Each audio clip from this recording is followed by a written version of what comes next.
You're listening to the SFL podcast. Why are the openings the hardest? I don't know.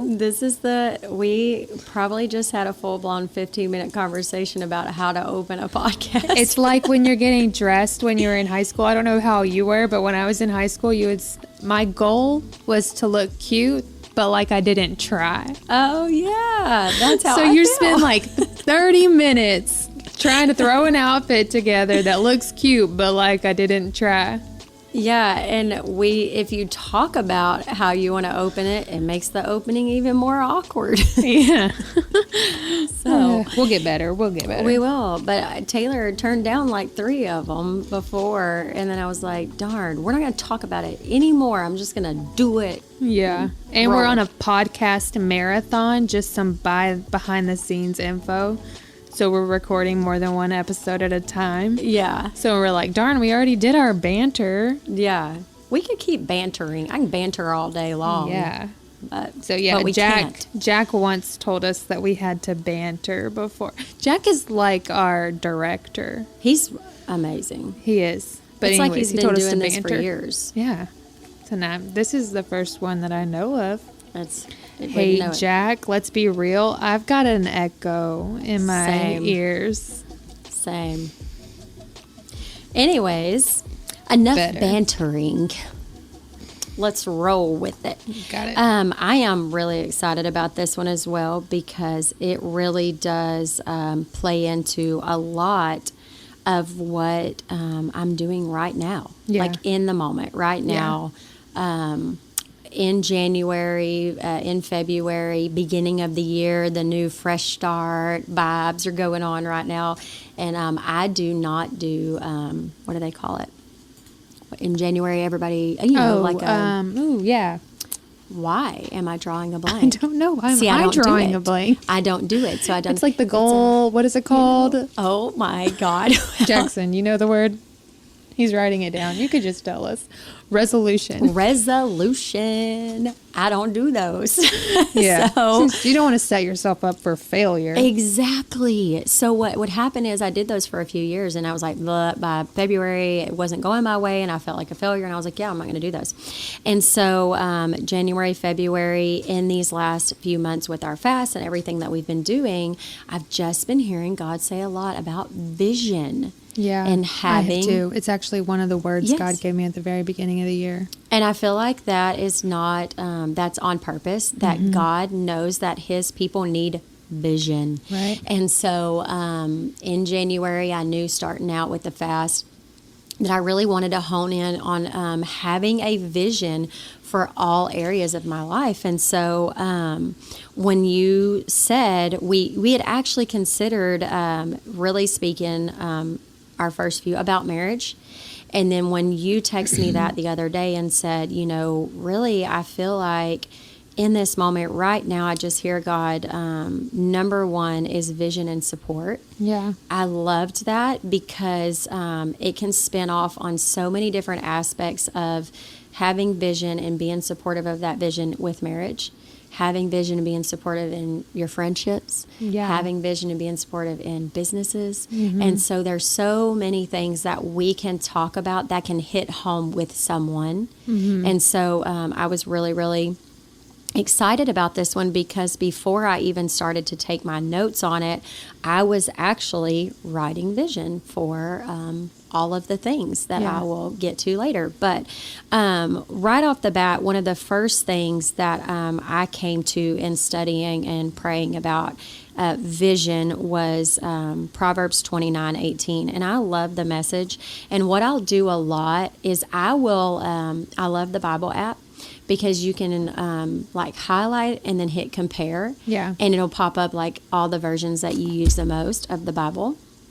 And I like to compare the ones and like just kind of see which one I like that fits. And Yeah. so this one came from the Message, but it's just a clip of it that says, where there is no clear prophetic vision, people quickly wander astray. Love that. Me too, because it is so true in so many aspects of everything that we do. Yeah. If we don't know where we're headed, how do we go? Yeah. You know, if you don't know where you're headed and you don't know where you want to be, how do you start? Yeah. And how do you see where you're going? Mm-hmm. And so I think it is so, so, so, so important to get a vision, Mm-hmm. you know, and to be able to clearly understand so that you can communicate with your spouse or with your coworker Yeah. or with the person that is in that ministry with you about where you're headed. Yeah. So that everybody's on the same page. Yeah. So what are you doing? Because you telling on me a little bit about like what you were doing.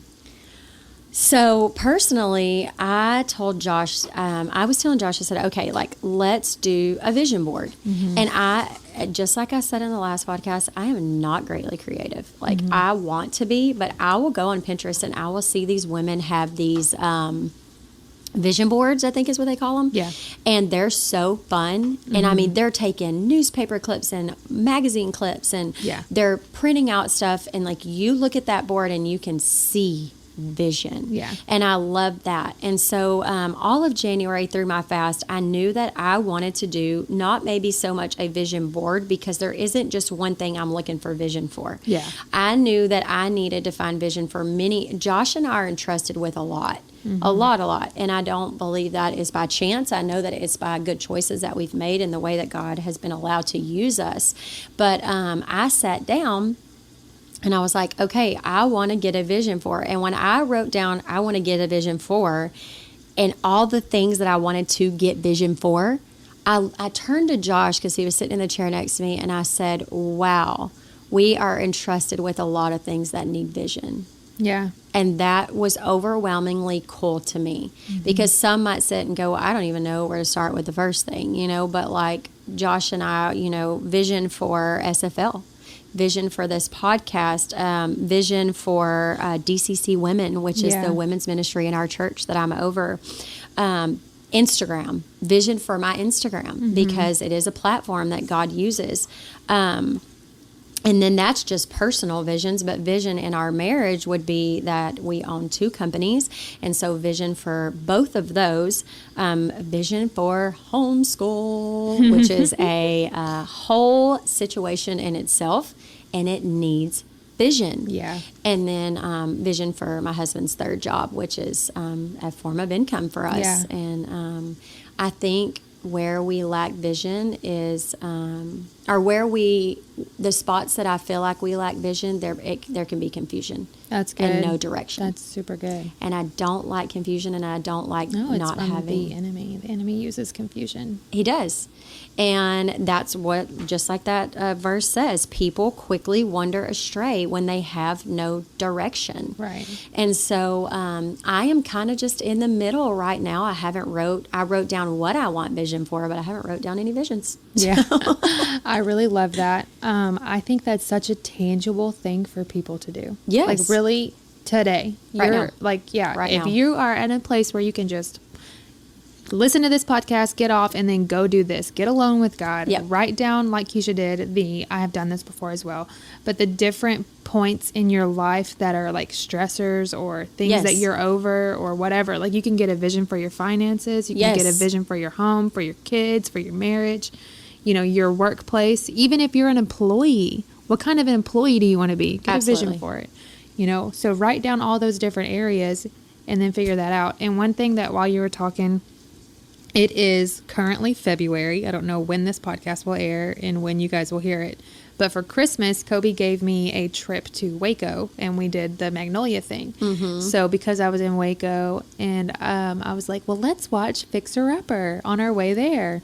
So that's what we did. And one of the things that she said that she does, Joanna Gaines, when she goes into a room to design, is she doesn't say, well, what do I like? She says, how do I want this to feel? I love that. And she designs around the feeling she wants the room to invoke in you. I love that. Yeah. So like if you're getting a vision for your marriage, where do I want to end? How do I want it to feel? You know what I mean? And one of the things that I wrote down for vision that I have found to be so like important and useful is to work it backwards. Yeah. So you get your vision. This is where I want to end. I want to have a good marriage. Well, what does good marriage mean to you? Yeah. You know, I want to have good communication with my husband. I want to honor him. I want to do that. Whatever good means to you. I want to trust him. And then you go, how do I get that? So like in marriage, if you want a good marriage, maybe you read marriage books. I need to read 3 marriage books this month or this year. I need to go to a marriage conference with my husband. How do you work that backwards? Like you want to be a good business leader. Mm-hmm. What books can I read? What podcasts can I listen to? Right. Work it backwards. This is where I want to end. What steps do I need to take to get there? Yeah. And I think that's direction. Like Absolutely. I have the vision. I know where I'm going. This is the route. You know? And then you be willing to say, okay, God took me on this detour, but when I know where I'm going, then I know when it's God. Well, that kind of leads me to the thought that we travel a whole lot. And I am very, very dependent on my maps. Mm-hmm. So I'll put in the address and I'm going where it tells me to go. And when I'm driving with my maps on, I drive with confidence because I know where I'm going. But when I don't have it, so a lot of the times Josh pretty much knows where he's going all the time. Yeah. And no maps, no nothing. He just knows where he is, which is just, I was not gifted with that. Mm-hmm. And so he'll go, you don't need that. And I'm like, no, but I do. And he's like, good. I know where we're going. And I'm like, yeah, but I want to see it. Yeah. And so it matches for this perfect because a lot of times he'll tell me, and then the whole time I feel nervous. I'm nervous I'm going to miss a turn. I'm nervous I'm not going to.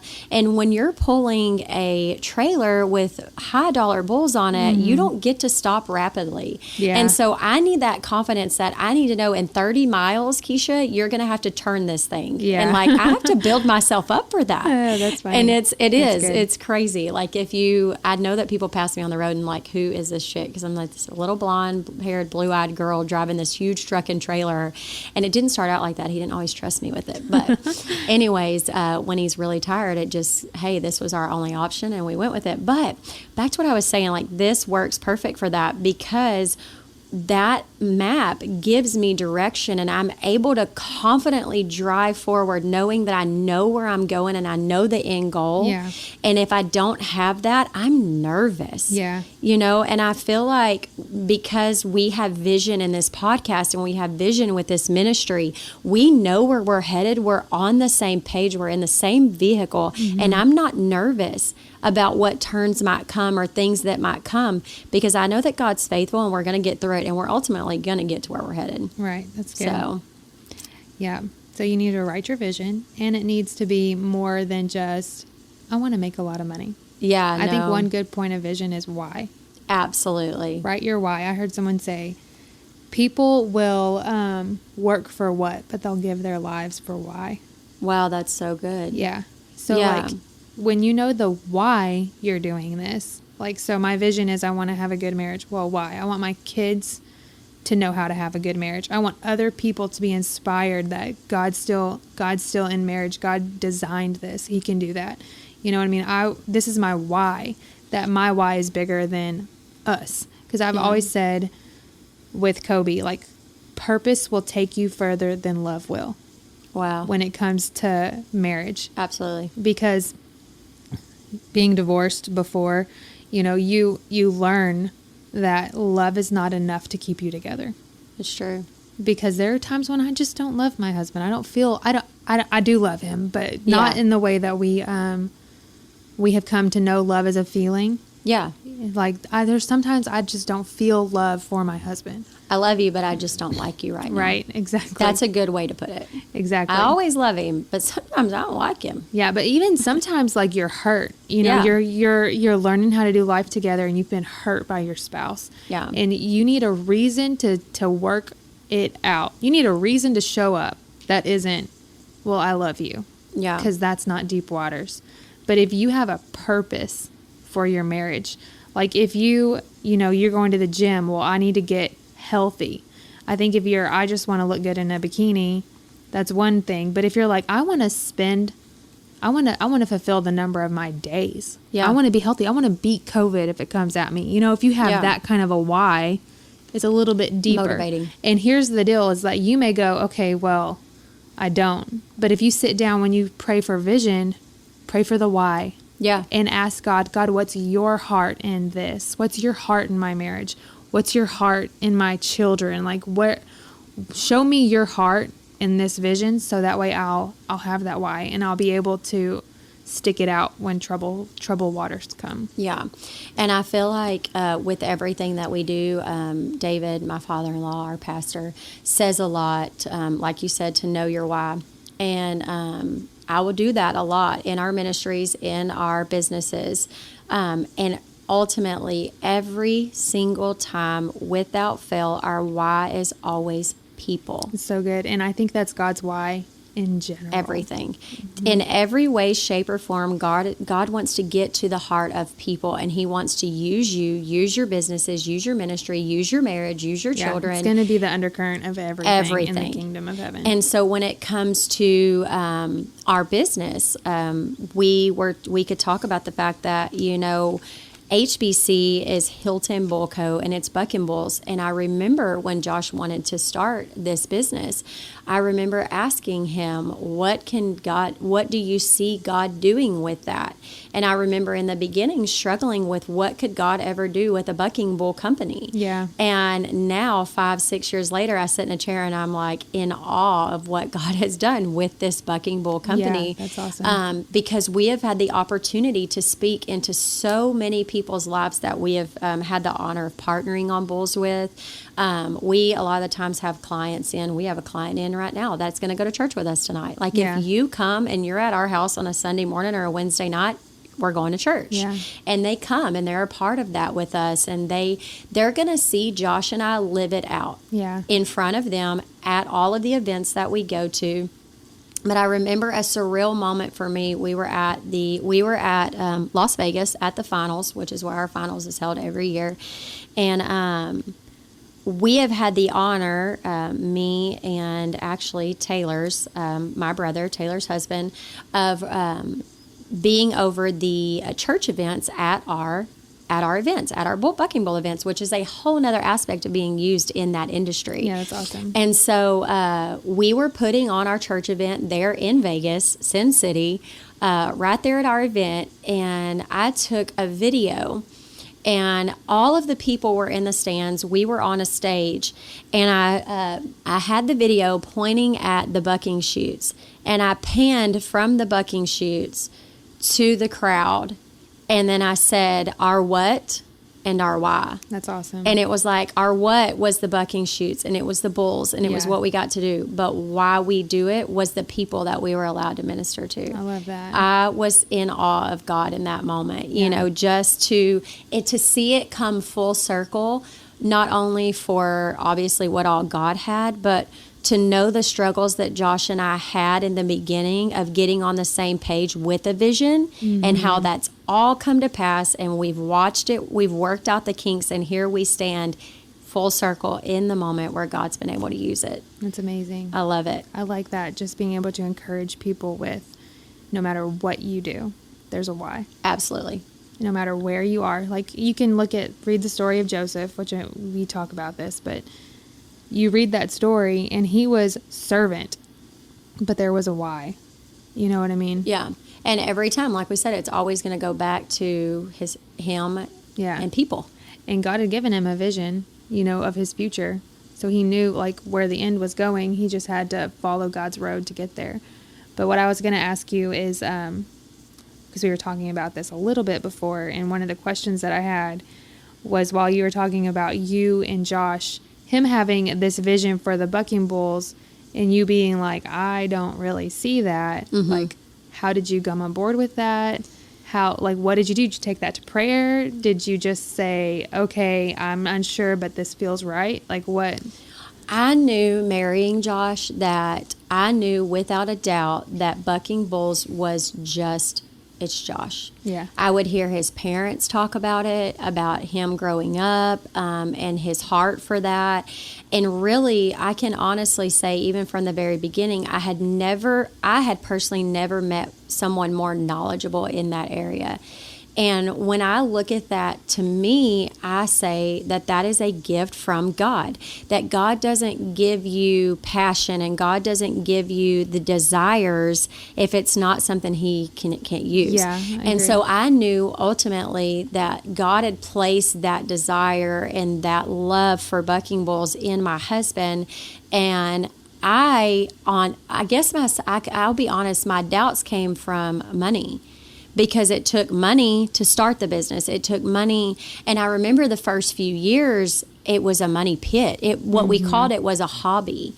And it wasn't that we lacked vision. We had a vision, but it was a struggle. Yeah. And I remember thinking, oh my God, I feel like it was only probably 3 years ago, our accountant, because we, owning 2 businesses, we have to take our stuff in monthly. And our accountant said, well, why do y'all do this?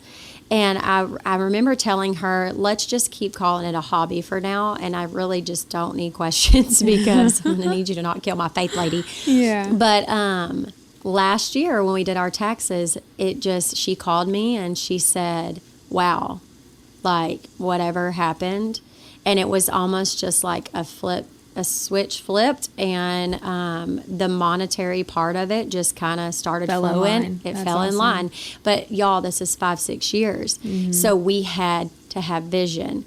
And that vision came from Josh. Yeah. It was his vision. But what is so cool and what I love about that is that ultimately Bucking Bulls wasn't my vision. Yeah. Because I have my own things kind of going. SFL, women's ministry, being a mom, being a wife, being a business owner, a leader, sign me up. Right.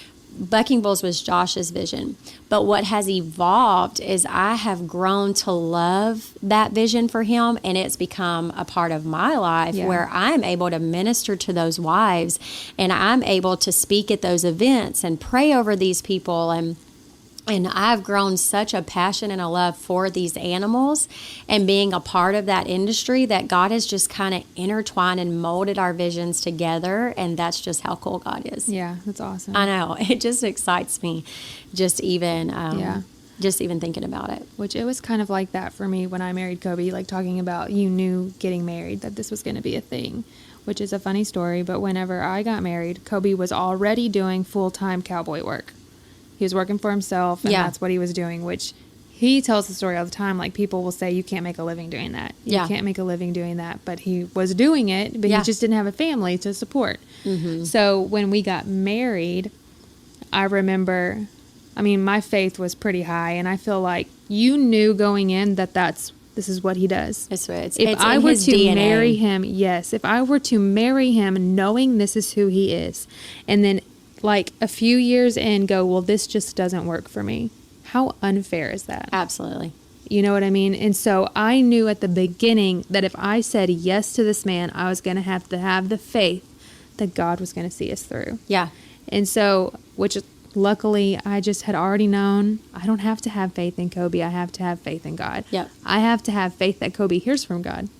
Yeah. And I have to have faith that God will have mercy and grace on us and correct the things that we get wrong. You know what I mean? And so God has done that. But it was kind of funny because my dad, I was telling Kobe this the other day, like my dad was like, don't do it. Like, what are you doing? Well, this first was of all, the second time? The second time. Because first of all, he had, divorced me once against my will. And dads can be a little resentful for that. He was like, what are you doing? My grandmother, my dad's mom, when I told her that we were going to get married again, she told me that we could have the wedding at her house, and she offered to push him in the lake. Like, that's where we were. So they really were like, what are you doing? He's hurt you. He has no future. Like, what are you doing? And now they are both like just so proud of Kobe. Like, both of the two people who were the loudest about don't do this are probably the loudest about being proud of him. That's so cool. I know. So, but it's really been, at the beginning, I had to go, okay, I'm willing to sacrifice for the vision. Yeah. I had to go, there's, like we say all the time, you can do this, but there's going to be things you have to be willing to go without. I have to be willing to go without, like, the best of the best, or this at this moment that everybody else has, but we can do that because we have a vision. You know what I mean? The vision gives you clarity. So it gives you an understanding of what's important. Absolutely. And as this has grown, it's kind of like as Kobe keeps going into this role, it kind of shifts. You know, it takes on a more clear like direction. And I think for me, a lot of the times I'll just, you know, the Bible tells you follow the peace, like the peace of God will be your guide. Yeah. And so a lot of the times, one of my support roles I feel like in this is that Kobe will sometimes come to me. Like last night, I was really needing to get my thoughts together for this, and he came in from having like a month or two of just kind of hard things and just unloaded. You know what I mean? But I have to be the one to go, listen, this is what God has called us to. This is, I feel in my spirit that we're still doing the right thing. Yeah. That this is really what we're supposed to do. And it's not about the bulls. It's about the people. Yeah. It's not about that there's, you know, cows in the pasture. All of that is great. That gives the people a place to get to know God. You know what I mean? And so that's really been a big thing that we've noticed. God has brought us to this place, but it's also allowed people who are searching for answers to come in and just kind of work under Kobe. Yeah. And that's been a really cool thing to see. It has. That's probably one of my favorite parts of watching God use what Kobe has created. The business he's created is the people that he's been able to hire that have worked under him, that he's able to minister to, and watching what has happened for us happen for Kobe, right, and him becoming a leader. But I love what you said about him coming in and unloading on you, and you being that sounding board for, hey, remember what God said. Yeah, exactly. I feel like whenever in a marriage or in a friendship or in a partnership or in business, when you share a vision, you have to be that for that person. That's good. Like you have to be that reminder that says, when that other person's having a bad day or that other person is just having an off day or off moment, you have to be that sounding board that says, hey, don't forget what God said. Don't forget the vision. Don't forget, that we have an ultimate goal here. And keep your eye on the prize. And I can't tell you how many times I have been that sounding board for Josh, or Josh has been that sounding board for me. Right. In just a getting discouraged with my Instagram or getting discouraged with women's ministry, and him just going, hey, you know who God's called you to be. Yeah. You have to stop. You know, or even on those hard days with clients or things like that with the bull company, it's going, hey, remember why we're here. Right. God's used us and God's moving, and so that's so good. So big to have support. And so much, like when you said that, so much of vision is really like setting up for yourself remembrances of what God has already done. Yes.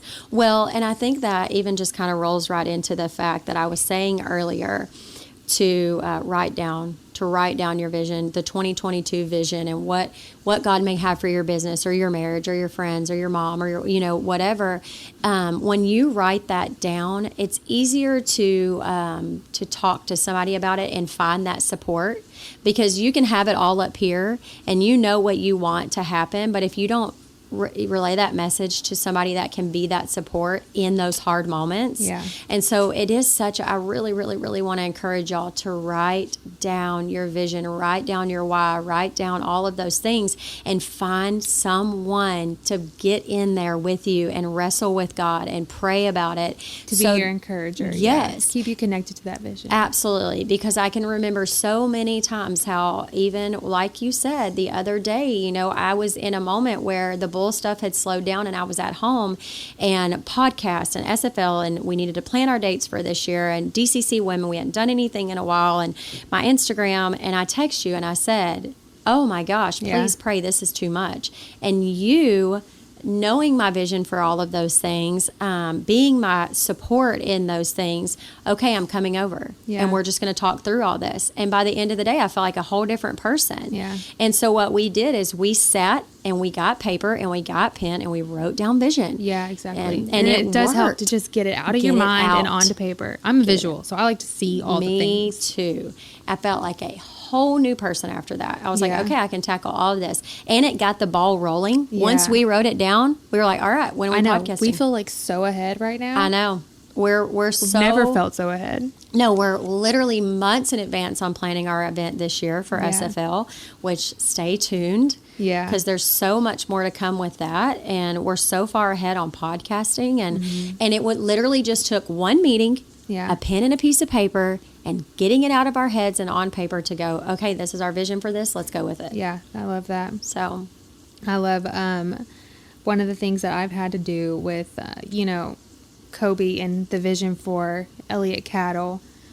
Because right now we have two different things going on. Kobe's got Elliott Cattle, which I'm obviously, that's at my house. Like Absolutely. That happens It's at happening. my house. Yeah. And then he's also the president of the Mayhaw, which is the local festival for our very small town. And he has got such a vision for Mayhaw. He's got a heart for it. He's got a vision for it. And so it's funny because I have two different type of roles in those. And one thing I would say, if you are in a support role, is to find your gift and offer it. Wow. Because with Elliott Cattle, I don't really have, I could say I don't really have any gift in that. No, so you I cook could say, for them. Well, that's what I was going to say. Yeah. I could say I don't know anything about the cattle. I can't ride a horse. I don't, you know what I mean? Yeah. I could go through that list and be like, I don't know anything about that. But what I do is I try to make it, and this sounds crazy. It doesn't sound crazy. It sounds fine. But I mean, if you're a super feminist and I'm not going to cook for my husband, I'm sorry, you're not going to like what I have to say. That's a whole podcast. Yeah. But what I was going to say is that one of the things for Kobe specifically is that he loves to come home and it be peaceful. Yeah. That's something that I can do. Yep. That is a support structure thing that I can do, that he comes Absolutely. home and it's not chaos. He comes home and we've got an actual meal that we're eating tonight. I'm not going, well, crud, I haven't thought about that. Now, don't get me wrong. There are days that life just gets the better of me and I'm I'm living on a learning curve.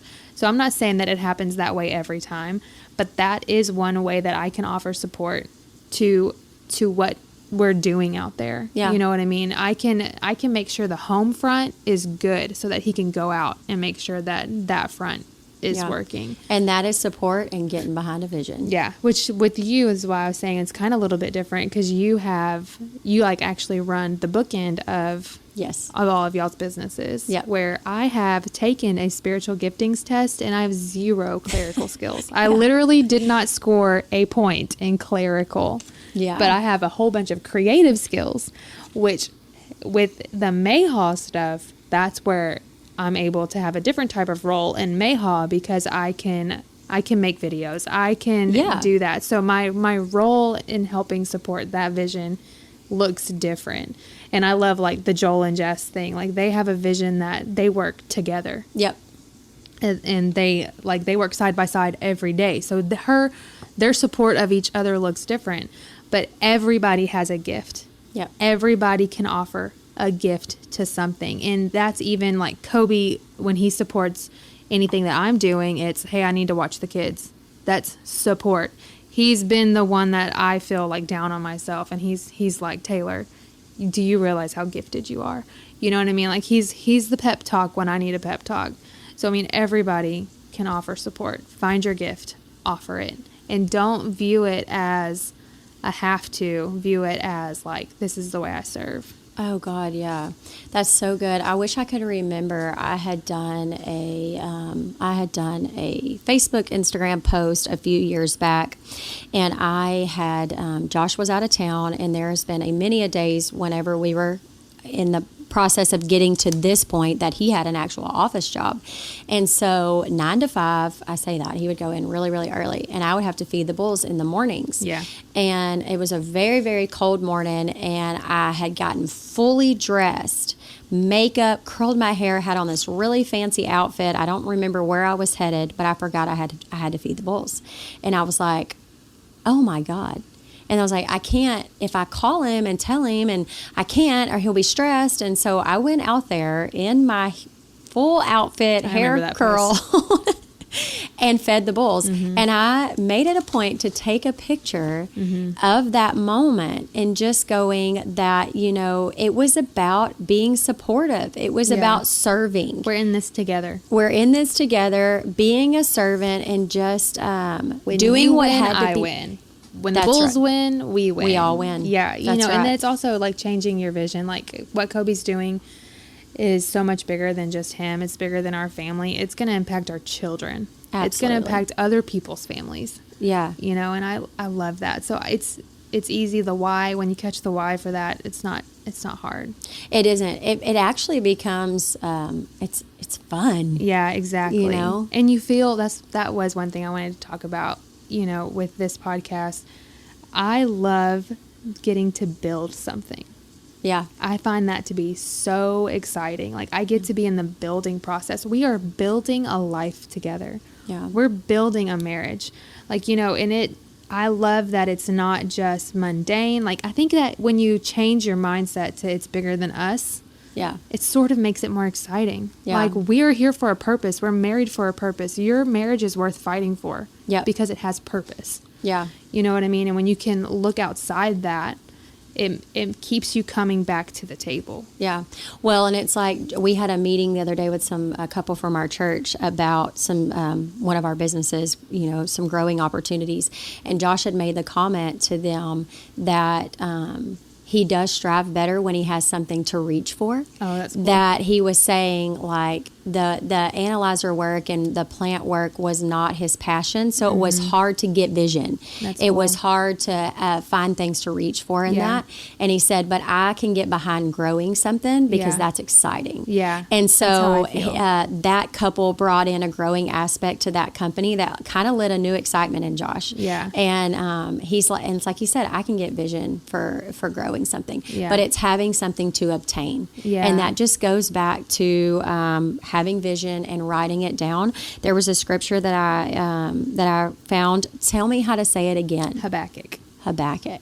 I'm going to go with. I'm like 90. Let's bump it down to like 85% sure that's how you say that. Okay, I'm going to go with it. That's good. So that is Habakkuk 2:2 says, write the vision and make it plain on tablets. And so I take the word for what it says. And if it Right. says to write it down, that's what I'm going to do. Right. And so I just want to encourage y'all again that there are steps that you can take right now to go about doing that, to go about getting a piece of paper and a pen in this moment, taking the time to go, where do I need vision? Where Yeah. do I lack vision? Where do I not have something to reach for? Right. You I know? think it's going to add such an energy to their lives. It is going to add energy because once you write it down, it's official. Right. And you're like, you get the ball rolling. So you're going to write that down and you're going to start taking steps of, okay, how do I do that? How do I Yeah. get to that? How Not do I to get to mention, that point? You write it down and it's going to clarify what's important and what's not. It is. And what I want to encourage you to do too before we let you go is you write it down, you get excited about it, and then you find that support. That's good. Find that support because in ministry, I wouldn't make it without you, Tay. And in my marriage and in all of that, I would not make it without my husband. And Right. having that encouragement and saying on Instagram, you're more than enough. Right. You So are good. made for this moment, just like we said in the last podcast. So Yeah. I encourage y'all, take those steps, get excited about what God's called you to do. We're excited about it. I'm pumped. Can't wait to see it. I'm ready. And please, respond. We want to Love hear it. your thoughts. So, thank you.